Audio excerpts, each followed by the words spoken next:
Hello everyone, આજે આપણે deputy manager finance and account class 2ના પેપરની ચર્ચા કરીશું. આવનારી તમારી એસટીઆઈની પરીક્ષા માટે પોલિટી, ઇકોનોમી, કરંટ અફેર આ બધા સબ્જેક્ટ બહુ અગત્યના હોય છે. તો આજે આપણે આની અંદર પૂછાયેલા ઇકોનોમીના અને જીએસટી રિલેટેડ પ્રશ્નોની ચર્ચા કરીશું. તો ચલો લેટ્સ સ્ટાર્ટ, કરીએ શરૂઆત. સૌથી પહેલો ક્વેશ્ચન આપણી સામે છે, question number 2. Higher tariff result in increased price of imported goods and possibility of decrease in volume of import. Quota and import license are the example of non-tariff barrier. હવે આ ક્વેશ્ચનને થોડું સમજીએ. સૌથી પહેલાં તો અહીંયા વાત થઈ રહી છે કે જ્યારે તમે ટેરિફને જે છે હાઈ કરી દો છો તો જેના કારણે જે છે ઇમ્પોર્ટેડ ગુડ્સ છે એની પ્રાઇસમાં વધારો થવાની સંભાવના છે અને ઇમ્પોર્ટ જે છે કરતા હોય એનું જે વોલ્યુમ વધવાની સંભાવના છે. તો બિલકુલ સાચું છે. માનો કે અમેરિકાની જ વાત કરો, અમેરિકાની અંદર હાલમાં જે ટેરિફ વધારવામાં આવ્યા તો અમેરિકાને અંદર જે ઇમ્પોર્ટ થતી વસ્તુ હશે એ ઘટી હશે અને બીજું કે એની પ્રાઇસ વધી હશે. તો એટલા માટે વોલ્યુમ જે છે ઘટે અને પ્રાઇસ વધે. તો પહેલું વાક્ય બિલકુલ સાચું છે. બીજું છે કે ભાઈ જ્યારે પણ ટ્રેડના બેરિયરની વાત કરીએ તો એક ટેરિફ બેરિયર આવે, એક નોન ટેરિફ બેરિયર આવે. નોન ટેરિફની અંદર કેવું હશે કે ભાઈ તમારે અમુક કોટા, અમુક લાઇસન્સ આ બધું જોઈએ. જ્યારે ટેરિફની અંદર કેવું હોય કે ભાઈ તમે જે છે અમુક ડ્યુટી લગાવી દો, ટેક્સ લગાવી દો તો એને ટેરિફ બેરિયર કહેવાય. તો આ પણ જે છે બિલકુલ સાચું છે. એનો મતલબ કે અહીંયા આપેલા બંને બે વાક્યો બિલકુલ સાચા છે. તો અહીંયા જ્યારે આપણે વાત કરીશું તો પર્ટિક્યુલર જે છે આ ક્વેશ્ચન માટે આન્સર થઈ જશે આપણો ઓપ્શન નંબર સી, 1 અને 2 બંને. ચલો ત્યાર પછી આપણે ત્રીજા ક્વેશ્ચન તરફ જઈએ છીએ. ત્રીજો ક્વેશ્ચન શું કહે છે કે which one of the following statement is incorrect. એટલે કે અહીંયા ખોટું વાક્ય આપણને પૂછ્યું છે. ખોટું કયું છે તો જુઓ, CRR અને SLR are decide by RBI to manage the flow of liquidity in the economy. બિલકુલ સાચું છે ભાઈ કે CRR SLR જે છે RBI નક્કી કરે છે. CRR reserve are deposit with the RBI, એટલે કે CRR ની અંદર જે કેશ રિઝર્વ રેશિયો છે RBI ને આપવાનો હોય છે. બિલકુલ સાચું છે. SLR જે છે બેંકે પોતાની પાસે રાખવાનો હોય છે. બિલકુલ સાચું છે. SLRમાં શું હોય, કાં તો કેશમાં રાખવાના, કાં તો જે છે ગોલ્ડમાં, કાં તો જે છે ગવર્મેન્ટ સિક્યુરિટી, ગવર્મેન્ટ બોન્ડમાં પૈસા રાખવાના હોય. તો આ તો બિલકુલ સાચું છે. બીજું કે ભાઈ compliance of SLR is not mandatory for the commercial bank. જો બધી બેંકો માટે જે છે CRR SLRના જે છે નોર્મ્સ ફરજિયાત જ છે, એટલા માટે આ બી તો જે છે બિલકુલ ખોટું છે. તો અહીંયા જવાબ શું આવશે? ઓપ્શન નંબર બી જે છે બિલકુલ ખોટું છે. કમ્પ્લાયન્સ બિલકુલ સાચા છે. ચલો આગળના ક્વેશ્ચનની વાત કરીએ કે as per article 279A of the constitution of India, GST council shall consist of dash as a chairperson. તો GST કાઉન્સિલ જે છે એના ચેરમેન તરીકે કોણ હોય છે? તો એના ચેરમેન તરીકે જે છે આપણને બધાને ખબર હોવી જોઈએ કે ભાઈ આપણા જે યુનિયન ફાઇનાન્સ મિનિસ્ટર હોય છે. ઓપ્શન નંબર એ બિલકુલ સાચું છે. કેન્દ્રીય નાણામંત્રી જે છે એના અધ્યક્ષ તરીકે હોય છે. ચલો પછીના ક્વેશ્ચનની વાત કરીશું. આમાં કેમ કે બધા ઓડિટિંગના બધા ક્વેશ્ચન છે તો આપણે એને સ્કીપ કરીએ છીએ. તો જે ક્વેશ્ચન રિલેટેડ છે એની આપણે ચર્ચા કરીશું. 6થા નંબરનો ક્વેશ્ચન છે આપણી સામે કે જનરલી પબ્લિક ડેપ્ટ are not compulsory in nature. અને બીજું લખ્યું છે કે પ્રોડક્ટિવ ડેપ્ટ create asset for the government. તો જનરલી પબ્લિક ડેપ્ટ are not compulsory in nature. સીધી વસ્તુ છે કે ભાઈ જે પબ્લિક ડેપ્ટ જે છે એ કમ્પલસરી હોતું નથી. કરવું હોય તો કરી શકાય, ના કરવું હોય તો ચાલે. અને બીજું છે કે પ્રોડક્ટિવ ડેપ્ટ create asset for the government. માનો કે જે છે આપણી ગવર્મેન્ટ કોઈ રોડ રસ્તા બનાવવા માટે જે છે ને ડેબ લે છે, કોઈ ઇન્ફ્રાસ્ટ્રક્ચર બનાવવા માટે ડેબ લે છે. તો સીધી વસ્તુ છે કે એનાથી એસેટ ક્રિએટ થશે. કોઈ કંપની બનાવે છે, બરાબર. તો આ બધા માટે તો અહીંયા આપેલા ઓપ્શન નંબર સી બિલકુલ સાચું છે કે ભાઈ સરકારે આ બધું કામ કરવું હોય તો ડેબ લઈ શકે છે. એટલે કમ્પલસરી નથી, પરંતુ એનાથી જે છે પ્રોડક્ટિવ એસેટ ક્રિએટ થાય જ્યારે પ્રોડક્ટિવ ડેબ લો. પણ તમે સરકાર વિચારો કે ઉધાર લઈને પછી લોકોના જે છે ખાતામાં ને 2,000 રૂપિયા, 10,000 રૂપિયા નાખ્યા કરે તો એ જે છે એનાથી કોઈ પ્રોડક્ટિવ એસેટ ક્રિએટ થવાનો નથી. તો અહીંયા ક્વેશ્ચન નંબર 6 આઈ હોપ તમને ક્લિયર થઈ ગયો છે. ચલો ત્યાર પછી 7મા નંબરનો ક્વેશ્ચન છે કે zero base budgeting start with a base of 100 and allocation fund base on the discretion of the government. અને બીજું લખ્યું છે કે ZBB lead to efficient allocation of scarce resources. જો પહેલાં તો ઝીરો બેઝ બજેટિંગની વાત કરવામાં આવે તો જે છે બેઝ ઓફ 100 એવું હોતું નથી, બરાબર. જનરલી આપણે એવું વિચારીએ છીએ કે જ્યાં ફંડની જરૂરિયાત હોય તો તેવા ફંડનું જે છે એલોકેશન પ્રોપરલી થાય એટલા માટે. તો પહેલું તો ખોટું છે, બીજું સાચું છે કે ભાઈ અહીંયા ઝીરો જે છે બેઝ બજેટિંગ કરવામાં આવે એ આપણા જેટલા પણ રિસોર્સિસ છે, ખૂટતા રિસોર્સ, સ્કેર રિસોર્સિસ છે, એનું એલોકેશન પ્રોપરલી થઈ શકે. તો આપણું જે છે ફક્ત બીજું વાક્ય સાચું છે. ચલો પછીના ક્વેશ્ચનની વાત કરીએ કે desire and demand are distinct concept. અને બીજું લખ્યું છે કે demand is incomplete in the absence of willingness of buyer to spend the money to purchase goods at given price. હવે જો ડિઝાયર અને ડિમાન્ડ એટલે કે ઈચ્છા અને માંગ બે અલગ કોન્સેપ્ટ છે. સીધી વસ્તુ છે, મારી ઈચ્છા છે કે લેમ્બોર્ગિની લઈ લઉં, પરંતુ ડિમાન્ડ નથી. કારણ કે મારી પાસે હું ડિમાન્ડ ક્યારે કરીશ, મારી પાસે પૈસા આવશે ત્યારે. એટલે કે ડિઝાયર અને ડિમાન્ડ જે છે બે અલગ વસ્તુ છે. બિલકુલ સાચું. તો ડિમાન્ડ જે છે ઇનકમ્પ્લીટ છે ને in the absence of willingness to buy to spend the money to purchase goods at given price. સીધી વસ્તુ છે ને કે જ્યારે મારી ઈચ્છા જ નથી કોઈ વસ્તુ ખરીદવાની, તો એ જે છે ડિમાન્ડ બની જ ના શકે. ડિમાન્ડ એ ઇનકમ્પ્લીટ કહેવાશે. તો એ પણ જે છે બિલકુલ સાચું. તો ક્વેશ્ચન નંબર 8માં આન્સર આવી જશે ઓપ્શન નંબર સી. ઓકે, ચલો આગળના ક્વેશ્ચનમાં જઈએ આપણે. ક્વેશ્ચન નંબર 9, કેપિટલ રિસીટ કોને કહેવાશે નીચેનામાંથી? તમે લોન જે છે રેઝ કરો છો તો બિલકુલ સરકારી ઉધારી કરે તો એ કેપિટલ રેઝમાં આવશે. અહીંયા જે છે જનરલી કોઈ કંપનીની પણ વાત થઈ રહી છે.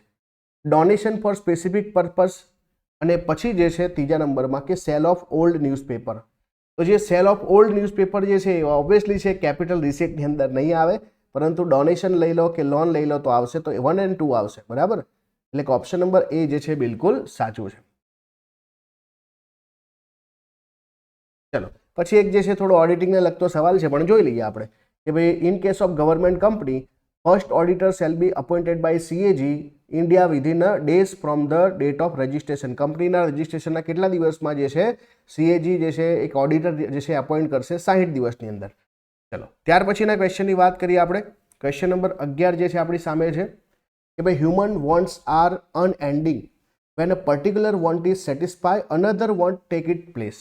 માનવ જીવનની વાત કરીએ આપણે, જો વિચારો કે અને માનવીની જે છે ઈચ્છાઓ અમર્યાદિત છે. બિલકુલ સાચું, અમર્યાદિત છે. અને બીજું એક ઈચ્છા પૂરી થાય તો બીજી આવશે ને, એટલા માટે જે છે અહીંયા આપેલા ઓપ્શન નંબર સી બંને બે સાચા છે. ચલો ત્યાર પછીના ક્વેશ્ચનની વાત કરીએ તો ક્વેશ્ચન નંબર 14 જે છે આપણી સામે છે કે short term demand forecasting is required four current production scheduling, purchase of raw material, inventory of stock. હવે માનો કોઈ કંપનીની વાત કરતા હોઈએ તો એને શોર્ટ ટર્મ ડિમાન્ડ ફોરકાસ્ટિંગ કેમ કરવું પડે? કેમ કે એને જે અત્યારે કોઈ વસ્તુ બનાવવી હોય, કોઈ રો મટીરિયલ ખરીદવું હોય, ઇન્વેન્ટરી સ્ટોક કરવી હોય તો શોર્ટ ટર્મ ડિમાન્ડ જે છે ફોરકાસ્ટિંગ કરવું પડે. બિલકુલ સાચું છે. બીજું છે જ્યારે લોંગ ટર્મ ડિમાન્ડ ફોરકાસ્ટિંગ જે છે needed two decide about capacity expansion. માનો કે તમે જે છે લોંગ ટર્મ જે છે ડિમાન્ડ તમે કેમ નક્કી કરશો? તમને ખબર પડે કે આ મારી એક પ્રોજેક્ટ છે, કંપની છે, એનું એક્સપાન્શન કરવું કે ના કરવું, કોઈ નવા મશીનરી લાવવા કે ના લાવવા, એ તમે લોંગ ટર્મ જે છે ડિમાન્ડ પર જે છે તમે લાંબો ખર્ચો ક્યારે કરશો? લોંગ ટર્મ જે છે તમારું ડિમાન્ડ વધુ આવશે ત્યારે ને, એટલે ફોરકાસ્ટિંગ ત્યાર થશે. શોર્ટ ટર્મથી તમે જે છે તમારી નજીકની જે છે જરૂરિયાતોને ધ્યાનમાં રાખીને તમે જે છે એનું ફોરકાસ્ટિંગના આધારે તમારું પ્લાનિંગ કરશો. એટલે અહીંયા આપેલા બંને બે વિકલ્પ બિલકુલ સાચા છે. ચલો ત્યાર પછીની જો વાત કરીએ તો ક્વેશ્ચન નંબર જે છે આપણી સામે જે છે 16 છે. Question number 16, positive economics is a concern only with the cause and effect relation between the variable. Economics as a normative science prescribe solution to given a problem.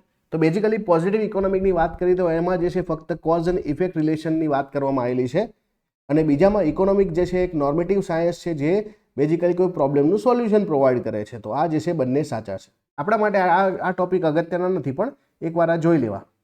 Marshal in his definition economic give a primary place to man and secondary to wealth. તો બિલકુલ સાચું છે. અને બીજું કે Lionel Robbins trace the root of all economic problem to abundance of resources.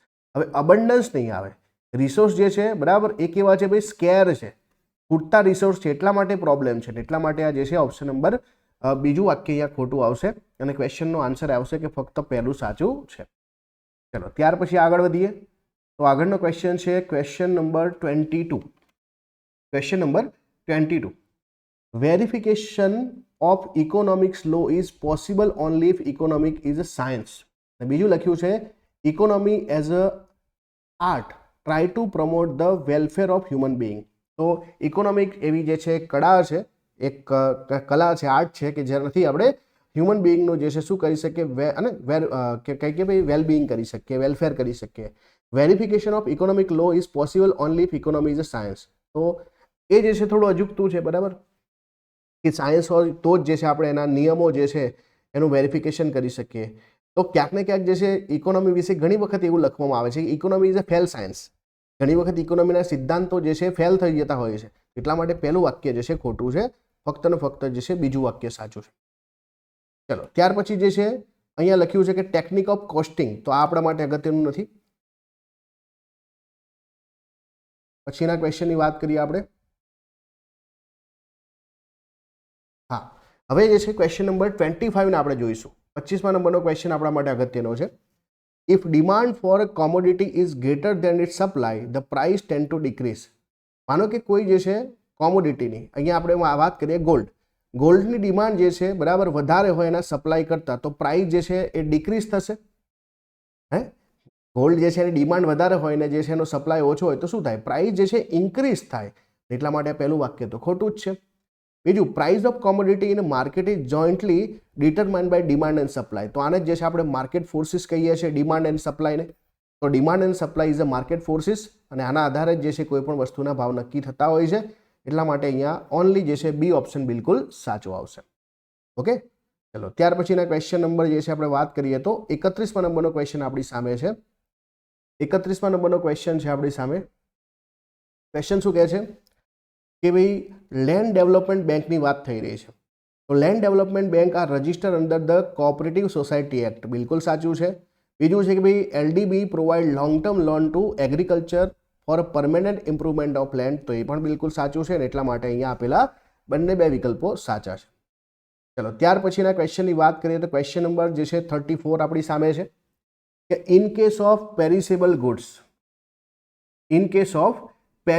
Goods the supply is less elastic. એનો મતલબ કે ભાઈ એનાથી જે છે પેરિસેબલ ગુડની અંદર એનો સપ્લાય કે ડિમાન્ડ જે છે ને ઉપર નીચે થાય, તો એના જે છે પ્રાઇસ ઉપર નીચે થાય, તો સપ્લાય જે છે એના મોટી અસર ના થાય. કેમ કે માનો કે દૂધ છે તો એ ખબર છે કે જેટલું ઉત્પાદન થયું આપણે નજીકના સમયમાં વેચવાનું જ હોય, તો એ સાચું છે. In case of durable goods the supply tend to less elastic. તો ના, ડ્યુરેબલ ગુડ્સની અંદર શું થશે કે એનો સપ્લાય જે છે એ વધારે ઇલાસ્ટિક હશે. બીજું કે improvement in technology tend to make supply more elastic. તો હા, એ પણ જે છે બિલકુલ સાચું છે. એટલા માટે 1 અને 3 સાચું છે. કદાચ આ પ્રકારના ક્વેશ્ચનો પૂછાય તો તમને આન્સર આવડવો જોઈએ. તો આવા પ્રકારની પ્રેક્ટિસ તમારે કરવાની છે. ચલો હવે આપણે 36 નંબરના ક્વેશ્ચનની વાત કરીશું. જો અમુક ક્વેશ્ચન હું સ્કીપ કરું છું જે ઓડિટિંગને લગતા છે, જે આપણી એસટીઆઈ પરીક્ષા માટે અગત્યના નથી. All financial institution are bank. તો પછી એનબીએફસી શું છે? Non banking financial institution. એટલે કે ફાઇનાન્શિયલ સંસ્થાઓ બધી બેંકો જ હોય છે? ના, નોન બેન્કિંગ સંસ્થાઓ પણ હોય છે. એટલે પહેલું તો ખોટું છે.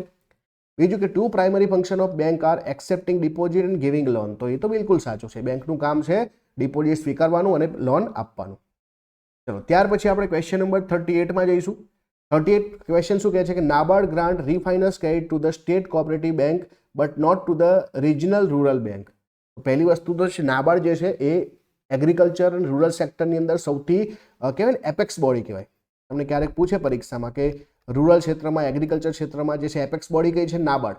તો નાબાર્ડ જે છે રીફાઇનાન્સ કરશે જેથી કરીને ગ્રામ્ય વિસ્તારોમાં એગ્રીકલ્ચર સેક્ટરમાં લોન જાય, તો આરઆરબી તો કરશે જ ને. એટલા માટે આ ખોટું છે. આરઆરબીને પણ રીફાઇનાન્સિંગ કરશે. અને main function of NABARD is to provide credit to the rural sector of the way of refinancing. બિલકુલ સાચું છે.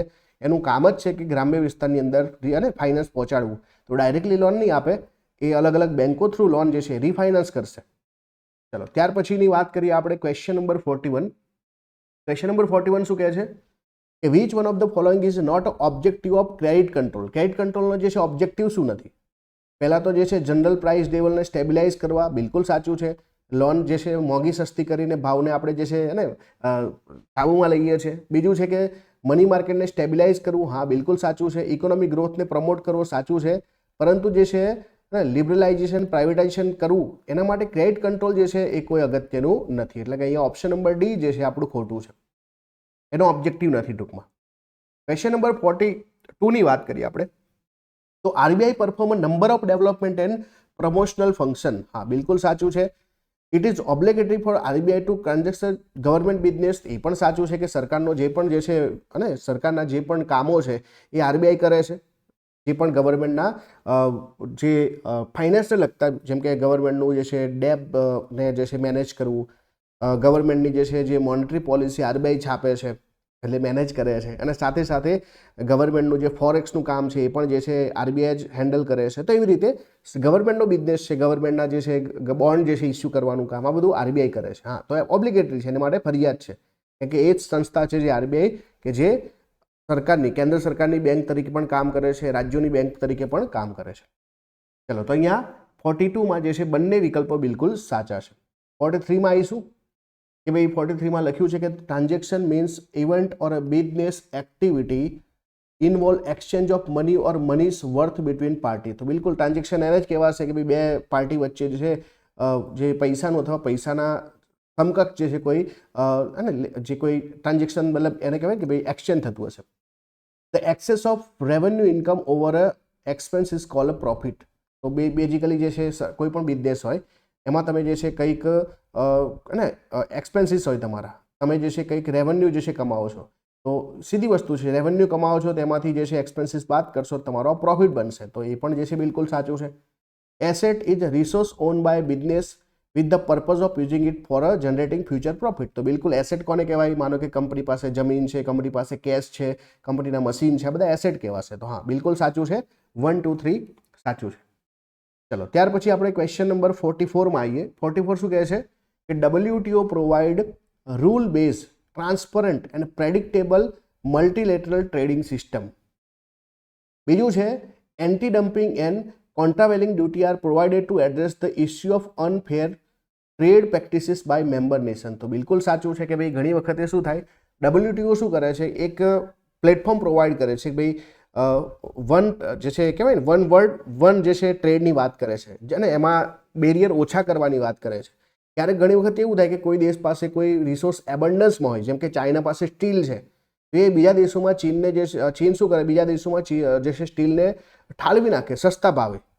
તો આવી પરિસ્થિતિમાં એ દેશે લડવા માટે, જેમ કે ભારત શું કરશે, ચાઇના પર એન્ટી ડમ્પિંગ ડ્યુટી લગાવશે. તો આને પણ આપણે જે છે માન્યતા મળેલી છે WTOથી. તો બિલકુલ સાચું છે, 1 and 2 બંને સાચા છે. ચલો હવે જે છે આપણે 45માં આવ્યા. India has sign the extended fund facility agreement with IMF. તો એ બિલકુલ સાચું છે, ભાઈ આપણે આ એગ્રીમેન્ટ સાઇન કર્યા છે. Financial transaction plan is to mechanize of the IMF through which it finance or repays operation. તો એ પણ બિલકુલ સાચું છે, એટલા માટે અહીંયા બંને બે વિકલ્પ સાચા છે. ચલો ત્યાર પછી 46માં જુઓ તમે. 46માં જે છે RRB નો ક્વેશ્ચન છે, regional rural bank most IMP. they provide direct loan to small and marginal farmer. બિલકુલ સાચું છે. અહીંયા તમારે જે છે સાચું નથી એ શોધવાનું છે. they are co-sponsored by RBI. તો ખોટું છે. આરઆરબીનું સ્ટ્રક્ચર કેવું હશે? આરઆરબીનું સ્ટ્રક્ચર હોય કે ભાઈ એમાં સેન્ટ્રલ ગવર્મેન્ટ હોય, સ્પોન્સર બેંક હોય અને સ્ટેટ ગવર્મેન્ટ હોય. તો આ રીતે સ્ટેટ ગવર્મેન્ટ, સેન્ટ્રલ ગવર્મેન્ટ અને એક સ્પોન્સર બેંક હોય છે, એમાં આરબીઆઈ હોતું નથી. તો આરબીઆઈ ખોટું છે. they also perform other banking operation. હા બેંક તરીકે કામ કરે છે. State government are share holder of RRB. તો એ પણ સાચું છે. તો આપણે 50% સેન્ટ્રલ ગવર્મેન્ટ હોય છે, 35% જે છે એ સ્પોન્સર બેંક હોય છે અને બાકીના 15% સ્ટેટ ગવર્મેન્ટ હોય છે. તો અહીંયા બિલકુલ સાચું છે. ચલો આગળનો જે છે ક્વેશ્ચન છે કે which of the following is not objective of credit control. તો ફરીથી સેમ જ ક્વેશ્ચન છે, પણ અહીંયા જે છે ઓપ્શન તમારા થોડા બદલાઈ ગયા. તો discriminate against non essential line of production in bank advances to tackle only the sensitive spot of the economy without affecting the economy as a whole, to encourage excessive consumer demand for certain goods. અને બીજું છે કે to influence the balance of payment position of the country. તો અહીંયા શું આવશે કે આમાં જે છે ને ઓબ્જેક્ટિવ ક્રેડિટ કંટ્રોલનો કયો નથી, સિલેક્ટિવ ક્રેડિટ કંટ્રોલની વાત કરેલી છે. તો એમાં જે છે જે ભાઈ આ excessive consumer demand for certain goods નહીં આવે, એટલે કે ઓપ્શન નંબર સી સાચું આવશે. ચલો આગળના ક્વેશ્ચન તરફ જઈએ. આગળનો ક્વેશ્ચન જે છે 48 નંબરનો ક્વેશ્ચન છે. 48 નંબરનો ક્વેશ્ચન શું કહે છે કે આરબીઆઈના ફંક્શનમાં નીચેનામાંથી શેનો સમાવેશ થતો નથી? તો આરબીઆઈ ઓપન માર્કેટ ઓપરેશન કરે છે, બિલકુલ કરે છે, બરાબર. આરબીઆઈ ઓપન માર્કેટ ઓપરેશન કરે એનો મતલબ કે આપણા જવાબમાં એક તો આવશે જ નહીં, તો સીધો જવાબ આવી ગયો આપણો 2 અને 4. એનો મતલબ કે મોનિટરિંગ રેવન્યુની કલેક્શન જે છે એ આરબીઆઈના કામમાં આવતું નથી. એનબીએફસીને સુપરવાઇઝ કરે છે, હા કરે છે. જીએસટી અને પબ્લિક એક્સપેન્ડિચરનું રિવ્યૂ કરે છે, એ કામ આરબીઆઈનું નથી, અને એટલા માટે 2 અને 4 આપણો આન્સર આવશે. ચલો 49 નંબરના ક્વેશ્ચનમાં જઈએ કે 49 નંબરનો ક્વેશ્ચન કહે છે કે is a document issue by department of charge requesting to store keeper to issue certain material to a job or other order. તો આ પણ આપણા માટે એટલો ક્વેશ્ચન અગત્યનો નથી. પછી પૂછ્યું છે કેપિટલ એક્સપેન્ડિચર કોને કહેવાય? તો installation of new coffee making machine, તો હા મશીન લાયા તો કેપિટલ જે છે એક્સપેન્ડિચર કહેવાશે, બિલકુલ કેપિટલ એક્સપેન્ડિચર કહેવાય ને. પછી લખ્યું છે કે ભાઈ the purchase of snacks and food stuff, તો આ તો જે છે તમારું શું કહેવાશે ભાઈ, તમે રોજબરોજનું જે છે તમારું ઘરકામ મતલબ જે પણ કંપનીનું કામકાજ ચાલે એને જે છે હેન્ડલ કરો છો, તો આ તો તમારું એક પ્રકારનું રેવન્યુ એક્સપેન્ડિચર કહેવાશે. પછી તમે જે છે વીસીઆર ટીવી જે છે ક્લબ લોન્ચ માટે લાવો છો તો તમે હા અને લોંગ ટર્મ માટે યુઝ કરશો તો એ જે છે તમારું કેપિટલ એક્સપેન્ડિચર કહેવાશે. તો 1 અને 3 આવશે. તો જનરલી આપણી પરીક્ષામાં સરકારના પરિપ્રેક્ષમાં પૂછશે, અહીંયા તમને જે છે કંપનીના પરિપ્રેક્ષમાં પૂછશે. ચલો પછી એક લખ્યું છે અહીંયા કે demand curve for Giffen goods is upward sloping, demand curve for જે વેબલન ગુડ્સ ઇઝ ડાઉનવર્ડ. તો ધ્યાન આપજો કે ભાઈ ડિમાન્ડ કર્વ જે છે ગિફન ગુડમાં જે છે અપવર્ડ હોય છે યા અપવર્ડ હોય છે, અને ડિમાન્ડ કર્વ જે છે વેબલન ગુડમાં પણ જે છે અપવર્ડ જ હોય છે, એટલે આ જે છે ખોટું છે. અહીંયા ફક્ત પહેલું સાચું આવશે, અને આ પણ જે છે ક્વેશ્ચન આપણા માટે એટલો અગત્યનો નથી. ચલો ત્યાર પછીની વાત કરીએ, બેન્કિંગનો ક્વેશ્ચન છે, અને આ ક્વેશ્ચન મારા મતે અગત્યનો રહેશે કે private sector bank were establish in India only after the reform of 1991. અને બીજું લખ્યું છે કે distinguish feature of Indian commercial banking is that is follow the system of branch banking. તો આપણે જે છે બરાબર બ્રાન્ચ બેન્કિંગને ફોલો કરીએ છીએ, હા તો એ તો બિલકુલ સાચું છે, પણ પ્રાઇવેટ બેન્કો પહેલાં પણ હતી, પણ આપણે શું કર્યું હતું કે 1969માં જે છે બેન્કોનું જે છે નેશનલાઇઝ કર્યું હતું. એનો મતલબ કે પહેલાં પણ ખાનગી બેન્કો તો હતી, બરાબર. તો આ જે છે પ્રાઇવેટ બેન્કો પહેલી વખતે ભારતમાં જે છે 1991 પછી જ બની છે, એ ખોટું છે. એટલા માટે અહીંયા ફક્ત જે છે બીજું વાક્ય સાચું આવશે. ચલો ત્યાર પછીનો જે છે 55 નંબરનો ક્વેશ્ચન છે કે IDBI was the first development bank establish in 1948. અને બીજું લખ્યું છે કે ભાઈ the IFCI is wholly own subsidiary of the RBI.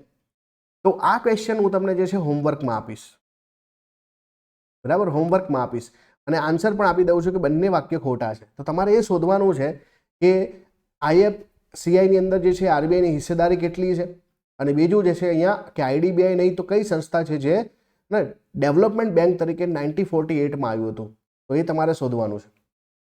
ચાલો પછીના સવાલ તરફ જઈએ. પછીનો સવાલ આપણો સીધો 63 નંબરનો ક્વેશ્ચન છે. 63 નંબરનો ક્વેશ્ચન છે કે virtual banking tend two increase operational cost of bank.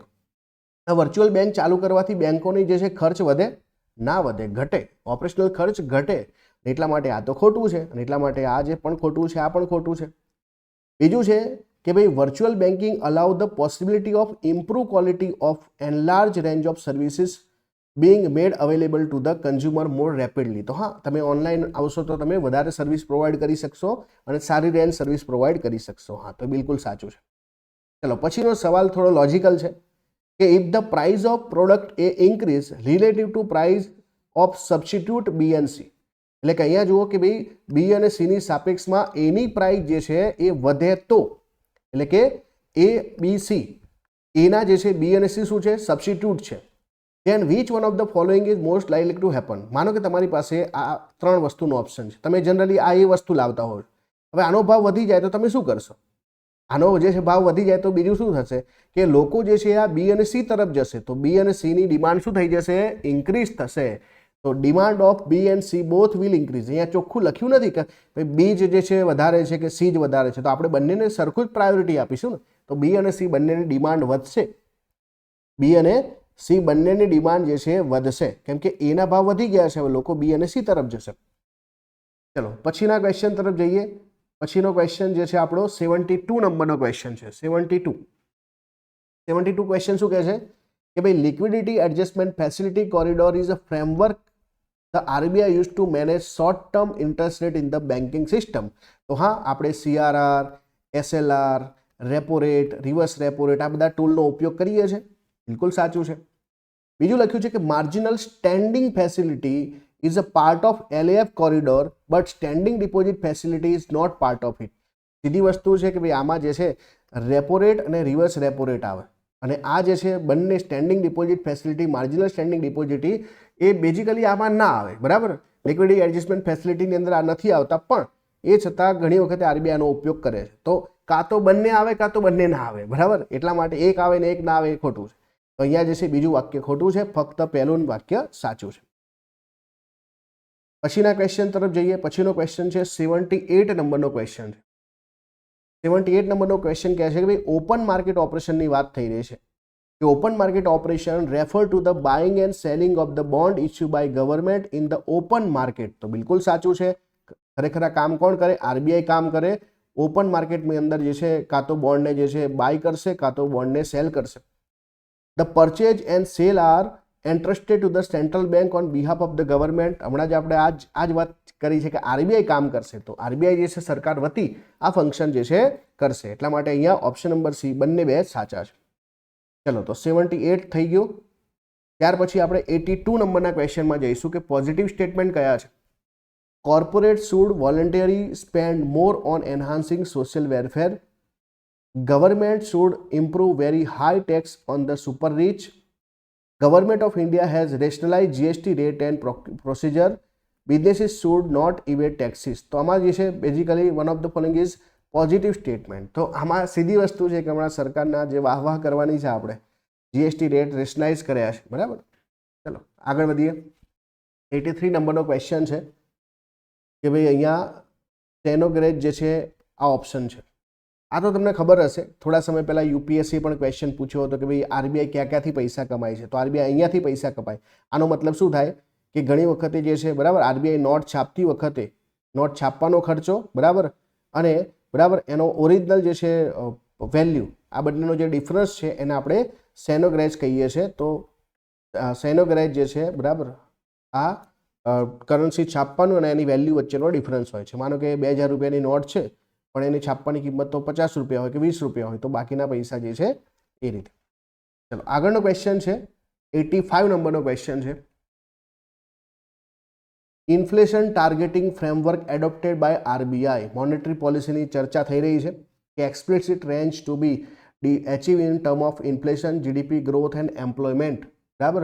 હવે ધ્યાન રાખજો ખાસ કે ભાઈ આમાં જે છે ફક્ત ઇન્ફ્લેશનના ટાર્ગેટ હોય છે, જીડીપીના કે એમ્પ્લોયમેન્ટના ટાર્ગેટ હોતા નથી. એટલે આ ખોટું છે. ખરેખર તો ટાર્ગેટ શેના હોય? ટાર્ગેટ ફક્ત ઇન્ફ્લેશનના હોય છે કે ભાઈ 4% પ્લસ ઓર માઇનસ 2%, બાકી કોઈ ટાર્ગેટ હોતા નથી. Obligation on the RBI to submit report on the government if hell to meet the target. હા, સતત જે છે 3 ક્વાર્ટર સુધી જે છે એ પોતે ટાર્ગેટ અચીવ ના કરી શકે તો એને રિપોર્ટ છાપવો પડે. તો બિલકુલ સાચું છે. એટલે બીજું તો સાચું જ છે આપણું. તો આ પણ નહીં આવે, આ પણ નહીં આવે, આ પણ નહીં આવે. તો જવાબ આવી ગયો ઓનલી 2. કેમ કે પહેલું તો ખોટું છે, તો બીજું સાચું છે. Decision of monetary policy committee to base on the consensus. તો બેઝિકલી કન્સેન્સસમાં નથી આવતું, મેજોરિટીના આધાર આવે. શું ફરક છે? ફરક એટલો છે કે ભાઈ આમાં જે છે 3+3 લોકો હોય છે, તો આમાં 4 લોકો હા પાડી દે તો ડિસિઝન લેવાય. કન્સેન્સસમાં શું હોય કે ભાઈ આના જે ચેરમેન હોય, માનો કે આરબીઆઈના ગવર્નર, એ હા પાડે તો જ જે છે કામ થાય. તો ના, એવું હોતું નથી. મેજોરિટીના આધારે નિર્ણય લેવાય છે કે 6માંથી 4 લોકો હા પાડે તો ડિસિઝન લેવાય. તો મેજોરિટીના આધારે ડિસિઝન લેવાતું હોય છે. તો આ પણ જે છે બિલકુલ ખોટું છે. ચલો હવે જે છે ક્વેશ્ચન નંબર 87માં જઈશું આપણે. હે ને? ક્વેશ્ચન નંબર જે છે 87માં જઈશું.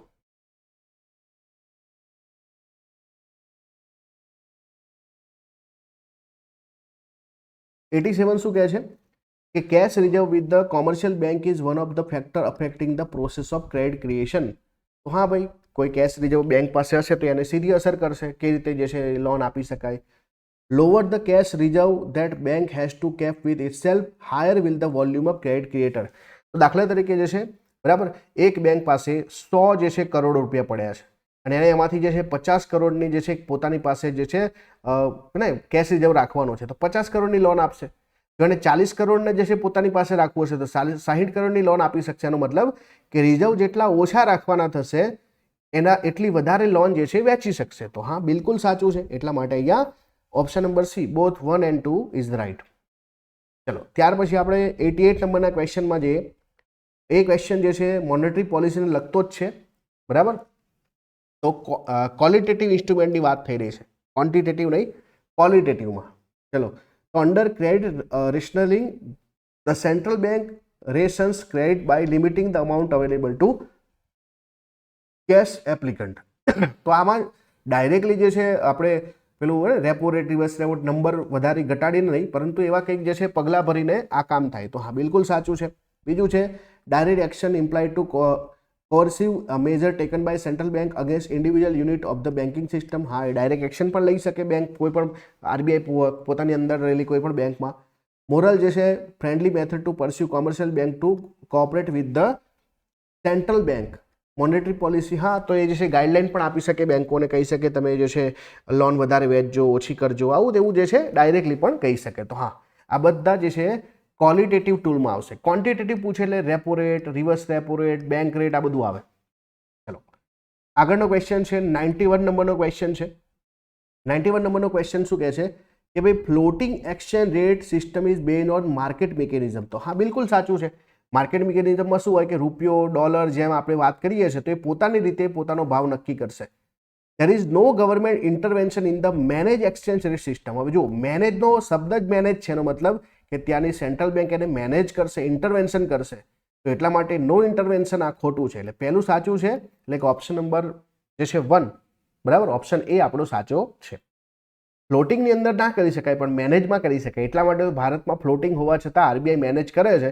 તો હાલમાં જે છે એમાં પણ થોડા ચેન્જીસ આવવાની શક્યતા છે કે આરબીઆઈ જે છે હવે ઇન્ટરવેન્શન નહીં કરી શકે. આઈએમએફે થોડી આપણી સિસ્ટમ બદલવાની કોશિશ કરી છે. ચલો 92 નંબરનો ક્વેશ્ચન છે કે એક્સપાન્સરી મોનેટરી પોલિસી જે છે, બરાબર, તો નીચેનામાંથી કયું જે છે એને લગતું નથી. નોટ સિગ્નિફાઈ એક્સપાન્સરી જે છે મોનેટરી પોલિસી. એક્સપાન્સરીમાં શું હોય કે ભાઈ માર્કેટમાં રૂપિયો વધે, સીધી વાત. માર્કેટમાં આપણે રૂપિયો છોડવાનો. તો જો રેપો રેટ તમે જો ડિક્રીઝ કરો તો બેંકને મળતા પૈસા સસ્તા થાય, તો બેંક જે છે માર્કેટમાં પૈસા છોડે. તો આ તો એનું જે છે કહેવાય ને કે ભાઈ સ્વરૂપ છે. તમે રિવર્સ રેપો રેટને ઘટાડો તો એનો મતલબ કે બેંકો જે છે આરબીઆઈને પૈસા આપતા ઓછા કરે, એ બેંકો જે છે એ માર્કેટમાં પૈસા છોડે. તો માર્કેટમાં પૈસા છોડે તો એક્સપાન્શન થાય. યસ. સીઆરઆર એસએલઆરમાં ઘટાડો થાય તો બેંક પાસે કેશ રિઝર્વ રેશિયો જે મતલબ કેશનું જે છે રિઝર્વ જે છે એ ઓછું રાખવાનું થાય, તો બેંક વધારે લોન આપશે, તો એ પણ એક્સપાન્શનરી છે. પરંતુ જે છે ઓપન માર્કેટમાં સિક્યુરિટી સેલ કરવી. સિક્યુરિટી સેલ કરવાથી શું થાય, આરબીઆઈ માનો કે એક દુકાન ખોલે છે અને એમાં જે છે એવું કે બોન્ડ લઈ લો, બોન્ડ લઈ લો, તો બોન્ડ જે છે લઈ લો તો એના સામે જે છે આરબીઆઈ પૈસા લઈને જતું રહેશે માર્કેટમાંથી. એટલે માર્કેટમાંથી રૂપિયા લઈને જતું રહેશે તો માર્કેટમાં રૂપિયા ઓછા થશે. તો આ તો કેવી કહેવા પોલિસી કહેવાશે, ડિયર મની પોલિસી કહેવાશે. ઓપ્શન નંબર બી જે છે આપણો જવાબ છે કે આ એક્સપાન્શનરી મોનેટરી પોલિસીને લગતું નથી. ચલો પછીનો ક્વેશ્ચન છે 93 કે easy fiscal policy is adopted two control inflation. તો પહેલી વસ્તુ તો છે ભાઈ ફિસ્કલ પોલિસી અને જે છે ઇન્ફ્લેશનને કોઈ લેવા દેવા નથી. મોનેટરી પોલિસી આવે તો આ ખોટું છે. Tight fiscal policy is adopted to fight slow down in the economy. તો અહીંયા ધ્યાન આપજો કે તમારે સ્લો ડાઉનને ટેકલ કરવું હોય તો તમારી જે છે સરકાર પોતાની ફિસ્કલ પોલિસી લઈને આવશે, પરંતુ એ કેવી હશે, ઇઝી હશે, બરાબર. એટલા માટે આ પણ ખોટું છે. એટલા માટે નાઇધર 1 ઓર 2 આવશે. જે આપણે બજેટ હોય છે ને, સરકાર ખર્ચો કરે, યોજનાઓ બનાવે, એ બધી ફિસ્કલ પોલિસી. અને જે repo rate, reverse repo rate, આ બધું આરબીઆઈ જે છે લોન્ચ કરે એ બધી મોનેટરી પોલિસી. ચલો 94 નંબરનો ક્વેશ્ચન છે કે inflation targeting framework refer to using monetary policy instrument to limit the rate of inflation to predetermined rate band. તો આપણે પહેલાથી જ નક્કી કરેલા જે છે ઇન્ફ્લેશનના રેટને મર્યાદામાં રાખવા માટે આપણે મોનેટરી પોલિસી લાવીએ છીએ. આ બિલકુલ સાચું છે. The monetary policy framework agreement give full freedom to RBI to decide the monetary policy instrument. તો હા, એનું પોતાનું કામ છે, એને પોતે છૂટ આપી દીધી સરકારે, તમારે જે ડિસાઇડ કરવું એ કરો. એટલા માટે અહીંયા બોથ 1 and 2 સાચું છે. પણ હા, એના માટે જે મોનેટરી પોલિસી કમિટી છે એને ડિસિઝન લેવાના હોય. એમાં પણ 3 સરકાર તરફથી 3 આરબીઆઈ તરફથી લોકો બેસે, એ લોકો નક્કી કરે. 95 નંબરનો ક્વેશ્ચન છે કે which one of the following is not a money market reform introduce in 1991. તો ભારતની અંદર જે છે કયા જે છે એ મની માર્કેટના રિફોર્મ જે છે આપણે ઇન્ટ્રોડ્યુસ નથી કર્યા 1991 પછી. તો જુઓ તમે, introduction of liquidity adjustment facility LF લાયા છે. હા, બિલકુલ લાયા છીએ આપણે. મની માર્કેટ મ્યુચ્યુઅલ ફંડ જે છે એને પણ જે છે બેઝિકલી લાયા છીએ આપણે. હા, એ પણ લાયા છીએ. Promotion of electronic transaction to impact જે છે મોર ટ્રાન્સપરન્સી, તો આપણે જે છે હા આ પણ કામ કર્યું છે. Regulation of interest rate by RBI. RBI જે છે ઇન્ટરેસ્ટ રેટને રેગ્યુલેટ નથી કરતું, ખાસ યાદ રાખજો. એ રેપો રેટને બધું નક્કી કરે. બેંકો જે છે એને પોતે છૂટ આપી દીધેલી છે. એટલા માટે ઓપ્શન નંબર એ જે છે પહેલાં રિસ્લાઇઝ થતું, હવે નથી થતું. એટલા માટે ઓપ્શન નંબર એ આપણો સાચો જવાબ આવશે કે હા, મની માર્કેટની અંદર રિફોર્મ આપણે આ નથી કર્યા 1991 પછી. ચલો 96 નંબરનો ક્વેશ્ચન છે, કરન્સી વોરનો ક્વેશ્ચન છે. કે જ્યારે પણ બે દેશો વચ્ચે કરન્સી વોર આવે છે, બરાબર, તો નીચેનામાંથી કયું એને શ્રેષ્ઠ રીતે વર્ણિત કરે છે? It is a competition between country to amass dollar, competition between country to accumulate gold. It is a competition between country to devalue their respective currency. It is competition among country to allow their currency to become freely convertible on the capital market. તો ધ્યાન આપો, આ capital માર્કેટમાં જે છે freely કન્વર્ટિબિલિટી તો જે છે એ તો ઉલટાનું વોર ના કહેવાય ને, એ તો જે છે બેઝિકલી આપણે ઇઝ ઓફ ડુઈંગના ભાગે કરીએ છીએ, તો આ તો ખોટું છે. તો ગોલ્ડને એક્યુમ્યુલેટ કરવું આ બધું જે છે એ પણ ખોટું છે. ખરેખર શું કહે, જેમ કે ચાઇનાની જ વાત કરો, યુએસએ બરાબર અને ચાઇના વચ્ચે વોર કેમ થાય છે? કે ચાઇના શું કરે, પોતાની કરન્સીને ડીવેલ્યુ કરી રાખે, એનાથી એને જે છે એના ઇમ્પોર્ટમાં ફાયદો થાય, અને એના એક્સપોર્ટમાં ફાયદો થાય, એટલે કે ઇમ્પોર્ટમાં જે છે યુએસને નુકસાન થાય.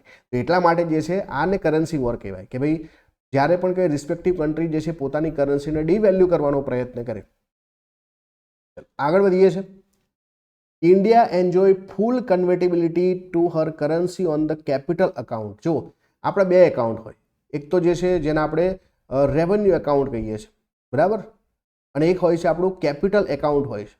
રેવન્યુમાં શું હોય કે ભાઈ આપણે બેલેન્સ ઓફ પેમેન્ટની અંદર જે છે દાખલા તરીકે આપણે કોઈ વ્યાપાર કરીએ છીએ, ઇમ્પોર્ટ કરીએ છીએ, એક્સપોર્ટ કરીએ છીએ, તો એમાં જે છે આપણે એક્સપોર્ટ કરીશું ત્યારે આપણી પાસે ડોલર આવશે, તો એને જે છે કન્વર્ટ કરવા પડશે રૂપિયામાં, તો સરકાર તમને ફૂલ છૂટ આપે છે કે તમે 100% જે છે રેવન્યુ એકાઉન્ટમાં જે છે એટલે કે ટ્રેડ બેલેન્સ તમારું છે એને ફૂલ્લી કન્વર્ટેબલ કરી શકો છો. પરંતુ કેપિટલમાં જે છે લિમિટેડ છે, ફૂલ્લી નથી, એટલે આ ખોટું છે. ઇન્ડિયાની અંદર કેપિટલ જે છે અમાઉન્ટમાં ફૂલ્લી કન્વર્ટેબિલિટી નથી.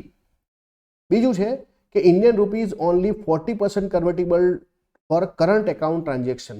તો કરંટ એકાઉન્ટની વાત એટલે કે આપણી રેવન્યુ એકાઉન્ટ, રેવન્યુ એકાઉન્ટમાં તો આપણે જોયું હંમેશા 100% છે, એટલા માટે બીજું પણ ખોટું છે. એટલે અહીંયા આન્સર આવશે કે ઓપ્શન નંબર ડી, વિકલ્પ 1 અને વિકલ્પ 2 બંને ખોટા છે. ચલો 98 નંબરનો ક્વેશ્ચન છે કે dash is the key indicator to lender to access the extent of ability of borrower to service to the loan regard the timely payment of interest repayment loan. તો આ જે છે કયો એવો રેશિયો છે જેનાથી જે છે ખબર પડે, તો એ ડેબ્ટ સર્વિસ કવરેજ રેશિયો હોય છે, આપણા માટે અગત્યનું નથી. ચલો પછીનો ક્વેશ્ચન છે કે ઇન્ફ્લેશનને કંટ્રોલ કરવા માટે જે છે કયા મેજર લઈ શકાય? તમે પબ્લિક એક્સપેન્ડિચરને રેસ્ટ્રિક્ટ કરો, અને બીજું લખ્યું છે મોપિંગ up increase liquidity through taxation saving. તો જો તમારે ઇન્ફ્લેશનને કંટ્રોલ કરવું હોય તો સીધી વસ્તુ છે, રૂપિયો તમારે કંટ્રોલ કરવો પડે માર્કેટમાંથી. તો જે સરકાર વધારે પડતા ખર્ચા કરતી હોય પબ્લિક એક્સપેન્ડિચર, એને તમારે રેસ્ટ્રિક્ટ કરવું પડે. અને બીજું કે વધારે પડતી જે લિક્વિડિટી હોય માર્કેટમાં, એટલે વધારે પૈસા છે, એને તમારે ટેક્સ ઇન્ક્રીઝ કરીને અથવા તો જે છે કોઈ ઇન્ટરેસ્ટ રેટ તમે વધારી દો જેથી કરીને લોકો સેવિંગ કરે, તો ટેક્સેશન સેવિંગની મદદથી તમારે મોપિંગ અપ કરવા પડે, એટલે કે એને તમારે શકઅપ કરવા પડે. તો હા, બિલકુલ બંને બે વિકલ્પો બિલકુલ સાચા છે. ચલો 100મા નંબરનો ક્વેશ્ચન પર જઈશું આપણે કે tax policy has no influence on demand for commodity. હા, તો કેવી વાત થઈ, માનો કે આપણી પાસે 100 રૂપિયા છે, સરકાર 30% ટેક્સ લાગે, તો 30% તો જે સરકાર લઈ જાય, એટલે 70 રૂપિયા આપણી પાસે બચે, તો 70 રૂપિયા ડિમાન્ડ કરીશું. સરકાર 30નું 40% કરે, 50% કરે, અથવા 20% કરે, 10% કરે, તેની અસર સીધી આપણી ડિમાન્ડ પર આવે કે ના આવે? તો નો ઇન્ફ્લુઅન્સ લખ્યું છે, આ તો ખોટું છે. ટેક્સની તો મોટી અસર થાય. બીજું લખ્યું છે market demand is obtain by multiplying individual demand for a commodity at a given price. તો માર્કેટ ડિમાન્ડ કોને કહેવાય? કે માનો કે એક ફોન છે, એની ડિમાન્ડ માર્કેટમાં કેવી છે, તો 1, 2, 3, 4, 5 આમ ઘણા બધા લોકો એક વસ્તુની ડિમાન્ડ કરે, કેટલી પ્રાઇસ ઉપર કરે, કોઈ 10 રૂપિયામાં માગે, કોઈ 20 રૂપિયામાં માગે, કોઈ 50માં માગે, કોઈ 5માં માગે, કોઈ 2માં માગે, કોઈ મફતમાં માગે. તો આવી રીતે ડિમાન્ડ નક્કી થાય ને. તો હા, મલ્ટિપલ જે છે ઇન્ડિવિજ્યુઅલ હોય એની ડિમાન્ડને આપણે મલ્ટીપ્લાય કરીને જે છે એની ગણતરી કરતા હોઈએ છીએ, બરાબર છે. પરંતુ અહીંયા ધ્યાન આપજો ખાસ કે market demand is obtain by multiplying individual demand for commodity at a given price. તો અહીંયા મલ્ટીપ્લાઇંગ ના આવે, બરાબર. મલ્ટીપ્લાઇંગ થોડું કરીએ આપણે શું કરીએ કે ભાઈ ગિવન પ્રાઇસ ઉપર જે છે કેટલી ક્વોન્ટિટીની ડિમાન્ડ છે એવું આપણે કેલ્ક્યુલેટ કરીને માર્કેટ ડિમાન્ડ નક્કી કરતા હોઈએ છીએ. તો આ પણ જે છે અહીંયા ખોટું છે. ચલો આગળ વધીએ છીએ કે supply and stock are inversely related to each other. હવે ધ્યાન આપો, દાખલા તરીકે એક કંપની છે, એણે 100 જે છે વસ્તુ બનાવી છે. હવે 100 વસ્તુમાંથી ધ્યાન આપજો કે જે છે 30 વસ્તુનો સપ્લાય છોડે છે, તો એની પાસે 70નો સ્ટોક રહેશે. એ 40નો સપ્લાય છોડે તો 60નો સ્ટોક રહેશે, 50નો સપ્લાય છોડે તો 50 રહેશે. મતલબ કે આ બંને કેવા છે? ઇન્વર્સલી જે છે રિલેટેડ છે. યસ, બીજું છે કે જ્યારે જીએસટીની અંદર જીએસટી રેટ ડિક્રીઝ કરવામાં આવ્યા છે તો expected to have a positive impact on supply. તો હા, બીજી સીધી વસ્તુ છે કે ટેક્સ ઘટે તો એની અસર સપ્લાય પર થાય. કેમ કે હવે જે લોકો ટેક્સ બચાવવા માટે અથવા તો જે લોકોને જે છે ને ડિમાન્ડ જે છે વધારે આવતી દેખાશે તો એ લોકો સપ્લાય માર્કેટમાં વધારે છોડશે. ચલો, ક્લિયર છે? તો અત્યારે આપણે જે છે 100 ક્વેશ્ચન સુધી રાખીએ. આ જ પેપરનો બીજો પાર્ટ જે છે આપણે પછી જે છે ફરીથી એકવાર તમે આ જે છે વિડીયોના વ્યૂ અને વિડીયોના તમારા રિવ્યૂ વાંચીને પછી આપણે જોઈશું કે ભાઈ બીજો પાર્ટ બનાવો કે નહીં. All the best. Thank you.